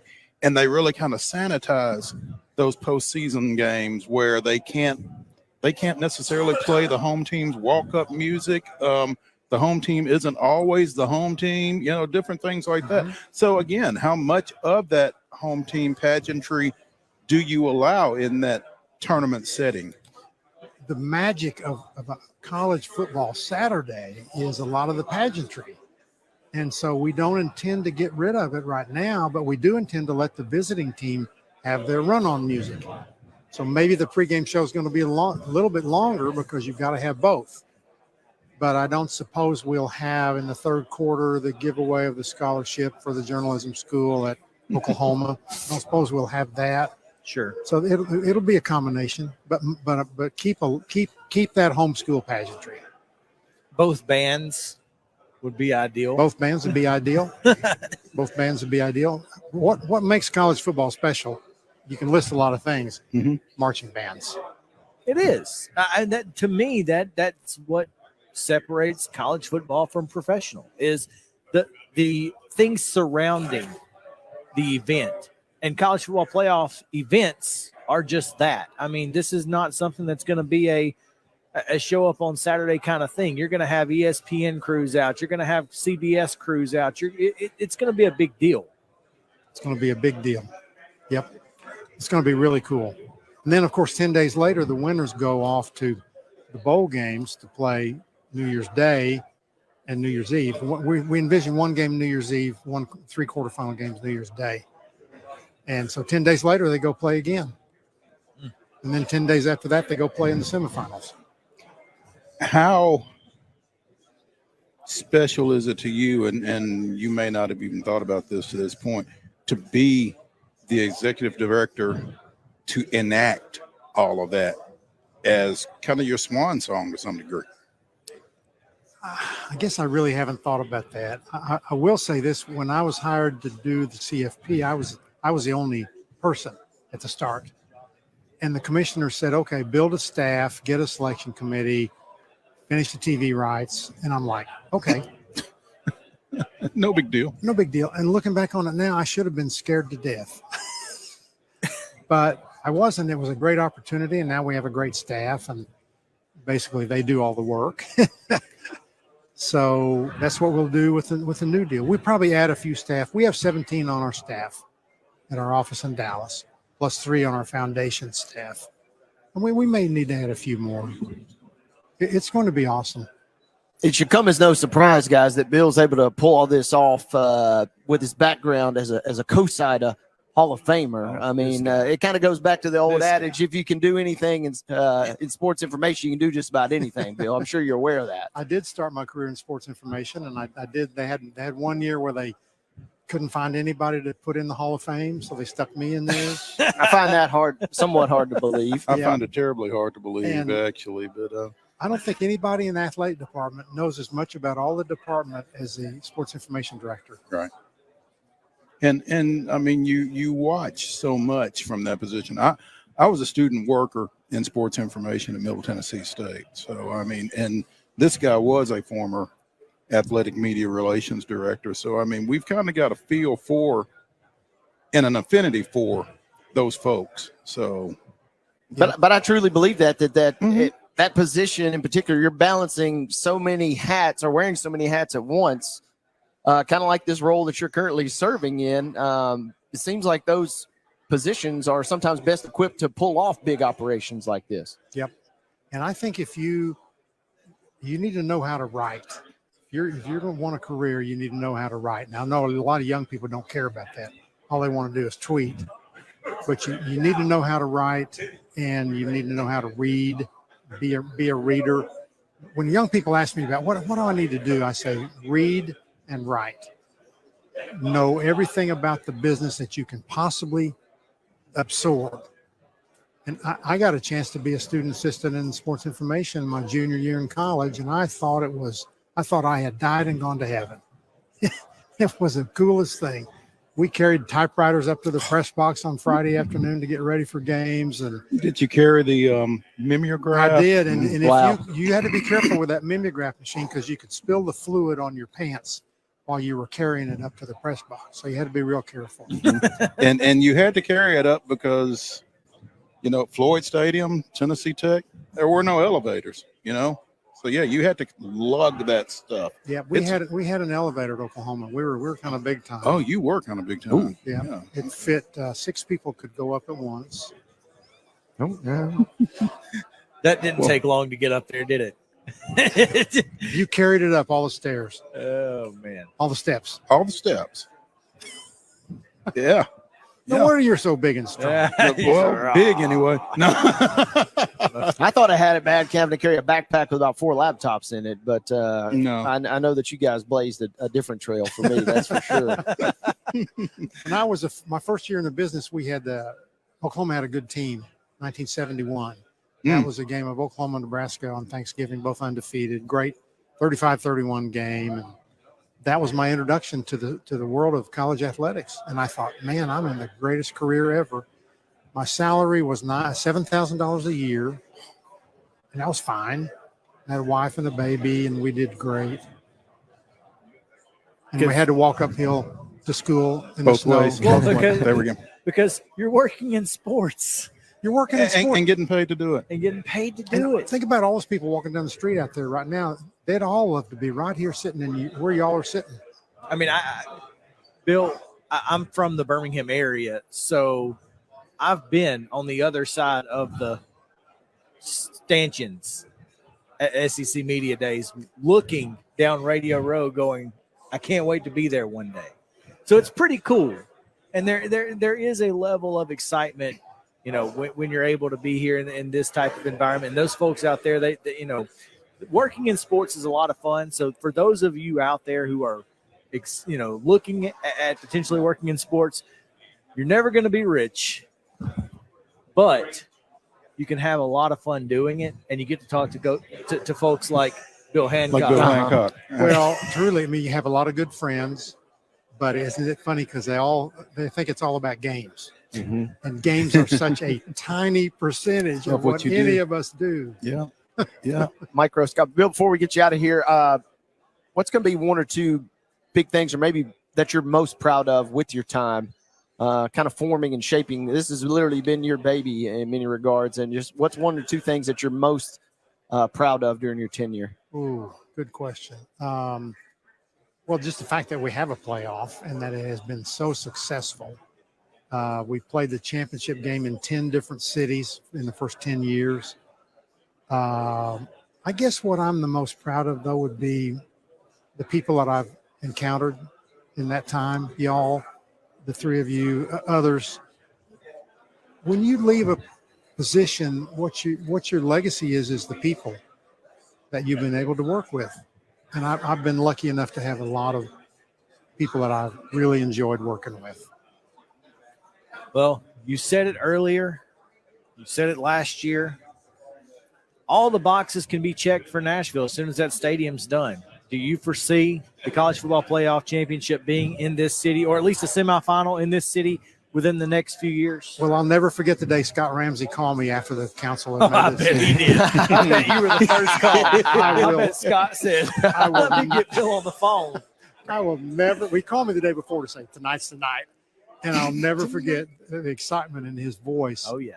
And the fact is, it's going to be hard for CFP not to go to Nashville. Now, I'm making a commitment on the part of whoever takes my place. Yeah. I'll be gone. I need to tell Ramsey, I just want a credential to go see the game. I just when need it's to here. be there. That's right. It's going to be awesome. Well, Scott, we've said it a number of times this week. Nobody throws a party quite like Nashville, and you put a college football championship game right here in this town, and it's going to be insanity. This is a world-class city, and now it's going to have a world-class stadium. Well, and I don't think you'll have any problem getting in. No. You don't? I really don't. I'm going to tell him I know you. Would that help? No, it will not. Do not do that. It will not help. In fact, that's probably the one way that you won't get in. So be careful with that. Yeah. Hey, it's been great, y'all. It's been really fun. Bill Hancock, Executive Director of the College Football Playoff here on Main Street Sports Today. Bill, again, as always, it's a pleasure, and we cannot thank you enough for all the work you did to make this happen and for your patience today as we tried to scarf down some lunch. So thank you. Appreciate you. The corn was pretty good up there. I don't know if you had it the was corn. all it was all really solid. The pork, all good. So yeah. We'll All take a right. Y'all break. take care. When Thanks, we come Bill. back here on Main Street Sports Today, more live from the SEC Football Media Days kickoff event at the Grand Hyatt in downtown Nashville. Come back with us. Welcome back into Main Street Sports Today, presented by Mid-Tennessee Bone and Joint. Chris Yao, Wade Neely, Mo Patton here with you on this Wednesday edition, live from 2023 Football Media Days kickoff SEC in downtown Nashville at the Grand Hyatt. So glad to have you guys with us, and we are super excited about our next guest, former Vanderbilt head coach right here in Nashville.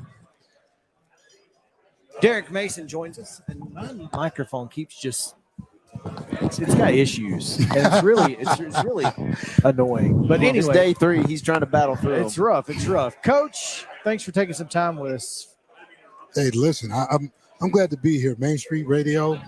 This is exciting for me. We've known each other for a long time, and we've talked about getting together. Now we get a chance to get together. And you know what, guys? Thank you for having me on. No, thank you for joining us, Coach. We really appreciate it. As Chris said, obviously, former Vanderbilt coach, former Auburn defensive coordinator, former Oklahoma State defensive coordinator, and currently man about town. Back in the spring, somebody told me that you were at a scrimmage over at Oakland, and I'm like, so he's back in town. Oh, yeah, he's just hanging out, going to high school practices and that kind of thing. I mean, it must be nice to just be able to kind of do what you want to do now. I'm really enjoying my time. I mean, I just been signed on with the SEC network. So for me, I'll be announcing games this season. With the SEC network. And I've been in studio last couple of days and had a chance to be with Takeo and Doring and Joe Tessitore. And, it's been outstanding. Spending time with Jordan Rogers and sitting over there and talking to Alyssa, man, it's really a great crew, right? I mean, I'm seeing, guys that are new at it, like Ben Watson, who's been at it not that long, but is really good, like at what he does. It just like for me, it feels like football. I'm back in the SEC footprint, and I'm not coaching football. So that's for me the space I want to be in right now, and I'm excited about it. What is that like for you? You're not coaching football. I mean, that's something that you've done for a long time. You know what? 30 years, right? So much so, man, that when my first year of coaching, I got married. Didn't have a chance to have a honeymoon. So what do you think the first thing I do? Well, it's not the first thing. We planned it, but one of the things I decided to do was take my wife on a honeymoon. So we went to Paris. So we just got back. And we got back about a week ago and really enjoyed ourselves. Had a chance to get to Palace of Versailles, the Louvre, Montmartre, shop, eat well. I think spending time with my girls, it's been outstanding just to step away from the game a little bit. I think for me, we saw Vanderbilt, we saw some of Auburn, and we had a chance to understand where I was at Oklahoma State. And like for me, just looking at it, I just needed to step away from it. And I felt good in doing so. We've lost some icons in the game. Like when we talk about Coach Leach, and we look at like Terry Price at Texas A&M, good friend. What I know and understand is life's short. And I think what you have to do is understand what your threshold is. I understood what my threshold was, and I felt like this was the right time. And in doing it now, I'm having the time of my life. So I feel like it was the right decision for me, and I'm enjoying every moment of it. We've heard. Hold up. Yes, sir. Because Coach Mason and Chris and I have something in common in that we've all taken our other halves to Paris recently. That's true. What? That's what I'm talking about. No, Chris and I took our other halves to Paris, Tennessee. Oh, we ate catfish. Hey, I even got a we picture. ate good, but it wasn't quite the same thing. No, we've got pictures in front of the Eiffel Tower in Paris. So yeah, I love it. You mentioned Jordan Rogers. What's the dynamic with you two guys? You know, you having coached him over on West End, and now you guys being co-worker, so to speak. Well, unfortunately for me, I didn't get him. I just missed Jordan, but like Jordan came and spent time with us in early in my tenure, and obviously Jordan was with the SEC network, and Jordan is really good at what he does, truly really good at what he does, and now just to be on that side with him and just dialoguing about offensive football, defensive football, statistics, numbers, where guys are, what programs, have the furthest to go, and what programs, have the fewest pieces to figure out to the puzzle. Those are the conversations we've been having. So that part's been, been great for both of us. He played at Vanderbilt. I coached at Vanderbilt. There is a built-in connection, and I think for us, I'm just excited to be working with somebody of Jordan Rodgers' caliber, just in terms of how fast he's grown in the field of being an analyst on TV. And stepping into that broadcast booth, if you can, Coach, how do those two different experiences differ? You're going to have how much nerves, how much jitters you think you may be going to have, even though it is a different realm? It's still a big game being involved when you're on the headset. Yeah, the difference I felt in doing an interview was the ebb and flow, the excitement in the voice versus like what happens and just letting the game be the star, right? You're not the star, the game is. And so like being able to catch the highs and lows, the ebb and flow of the game, but also being able to actually catch rhythm, because there's a rhythm to being able to be an analyst, like in the booth and actually call a game. It looks different than being able to be in the studio and just talk about the statistics. So for me, I'm just working hard at trying to learn the craft. And that's one thing about me, I'm a worker. So I'm a work in progress, but the thing that I want to do, I want to be able to make sure that I can help give the audience a great experience in watching a football game.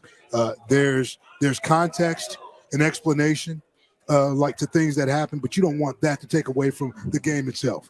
And I think hopefully that a coach's perspective helps provide some context and clarity to actually watching a game. It's funny because we spoke with David Cutcliffe earlier, and that interview is coming up right after you, and he'll say this, but it's so funny because he said, I got to become a lot better coach when I got replay to help me. Absolutely. And is that not, I mean, when you get a chance to see it happen, and then, oh, by the way, they're going to play it right back for you. Yes. You get a chance to really give audiences a glimpse into what maybe film session is like. Absolutely.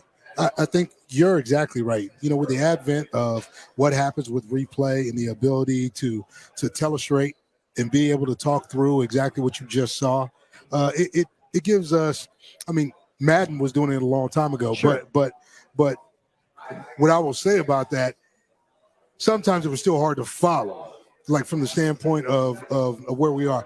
I think the one thing that I know for sure, being in the SEC and being down in this southern footprint, people know football. We know football, yeah. People know football. So when you talk about gap schemes, zone schemes, when you talk about RPOs, when you're talking about, we're gonna know. You're gonna know. But to be able to pull it apart, right? To talk about the protection and why the protection broke down, in here because of the edge rush, okay, and being able to get the one-on-one. To me, being able to simply break it down and really, give context. Hey, tackle set deep. Okay, maybe too far back in the set, and all of a sudden he gets tipped over because the pass rusher comes off the edge, man, with a long arm and the speed to power. And what you see is that 315-pound tackle falling flat on his back. That's the explanation that people want to see. They know he fell down. Why? Okay, too far back. Okay, speed to power. Okay, man, good edge rushers, man, want to get to the long arm as fast as they can. So I think that piece, it's nothing new, okay, like for me as a coach in a film room, but it's a lot different because you got to be quick, you got to get it fast, and you still got to let the game be the star. Yep, and the game's going. Yeah.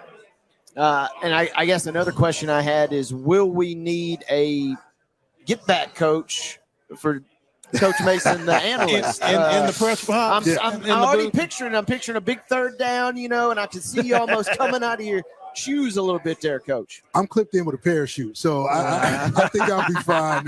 Really, that's the good thing. Like for me, I'm actually enjoying just watching the games and really analyzing the game. I think sometimes, when you're coaching, you're constantly evaluating your team and the other team, but you rarely get a chance to study other people.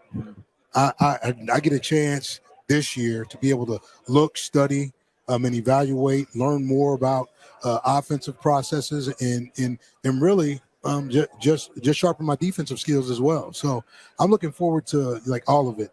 Our game's a great game. The SEC is one of the best conferences to ever expand this game. And what you look at with Texas and Oklahoma coming in 24, the rich continue to get richer as you talk about the wealth of riches and players. Mm-hmm. This conference goes from 14 to 16 teams with two teams that I think have as much history, as any of these teams that are already sitting in the SEC footprint.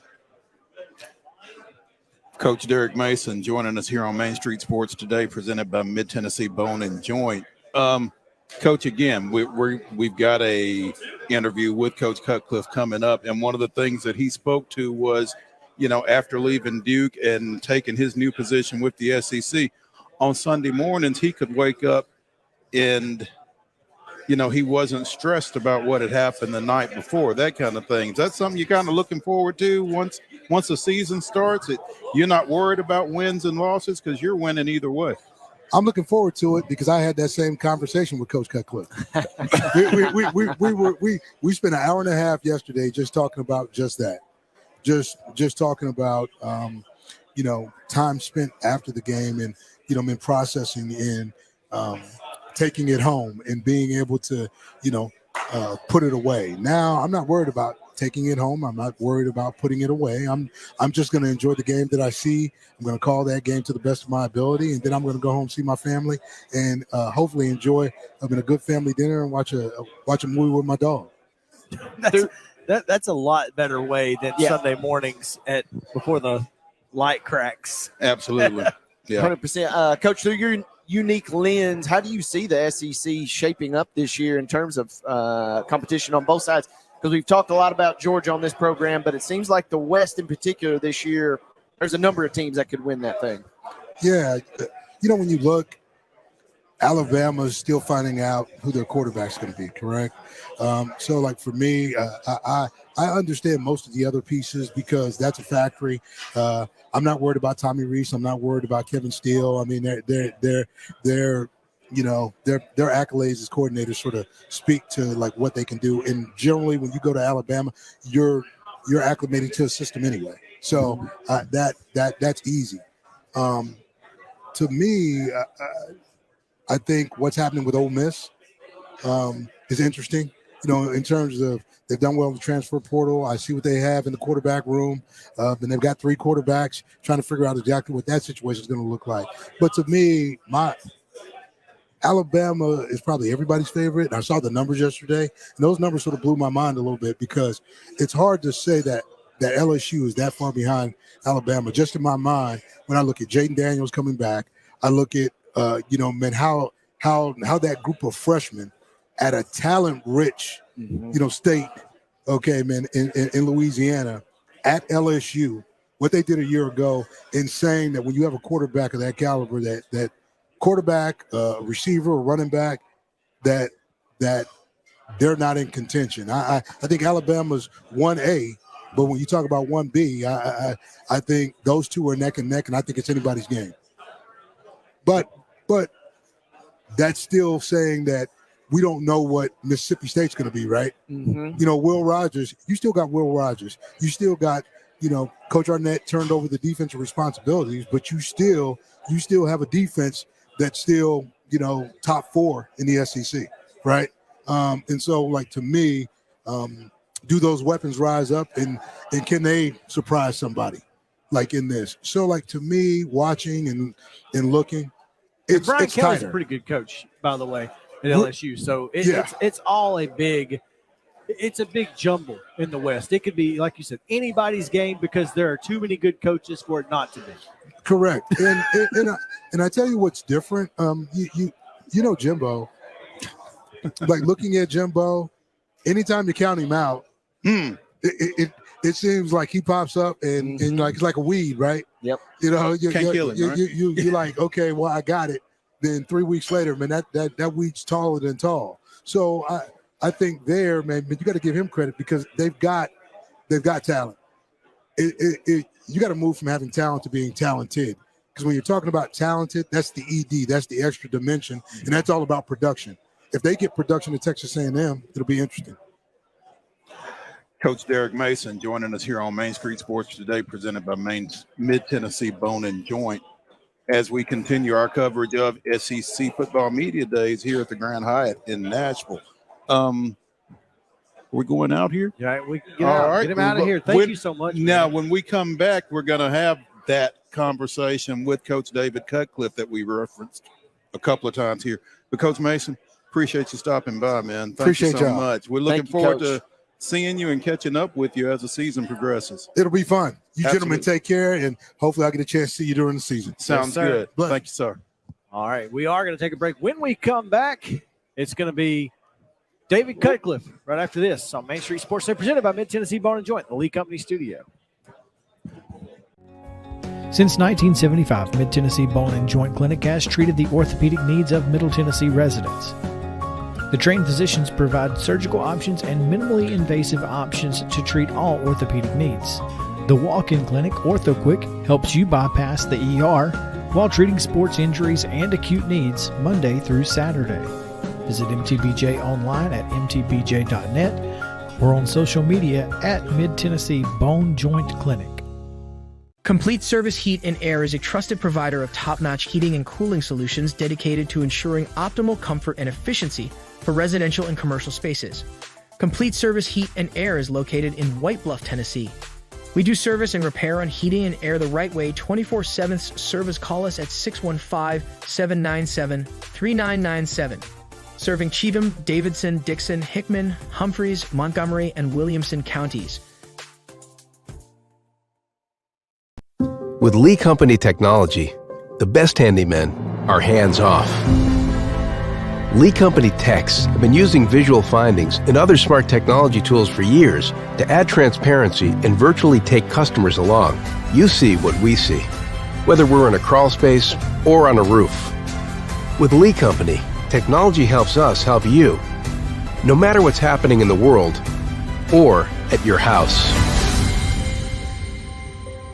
Jones & Lang Sporting Goods here in Columbia has been outfitting teams, officials, and anybody else from T-ball to college for 50 plus years. Be sure and check them out at 931-388-8060 or online at jonesandlang.com. Jones & Lang Sporting Goods, the look of a winner. Zion Christian Academy, zioneagles.org or 931-388-5731. You can schedule your appointment. Go tour their campus. It is beautiful over there, and you're definitely going to want to see it. Again, it's zioneagles.org. Give them a call, 931-388-5731, and schedule your tour today.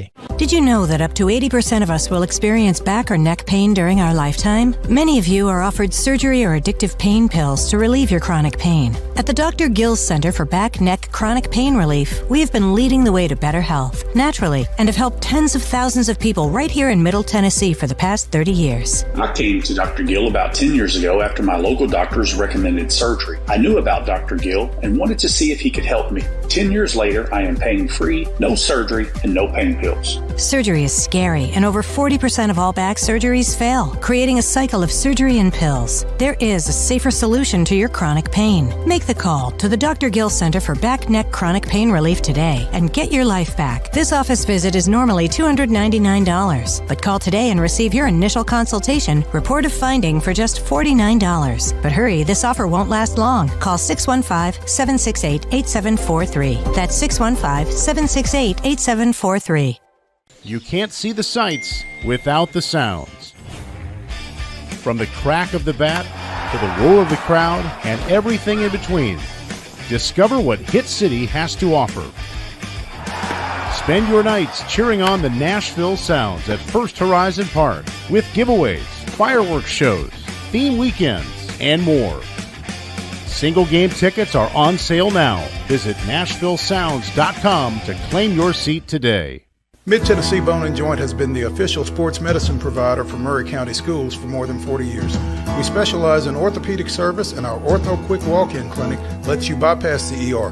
Visit us online at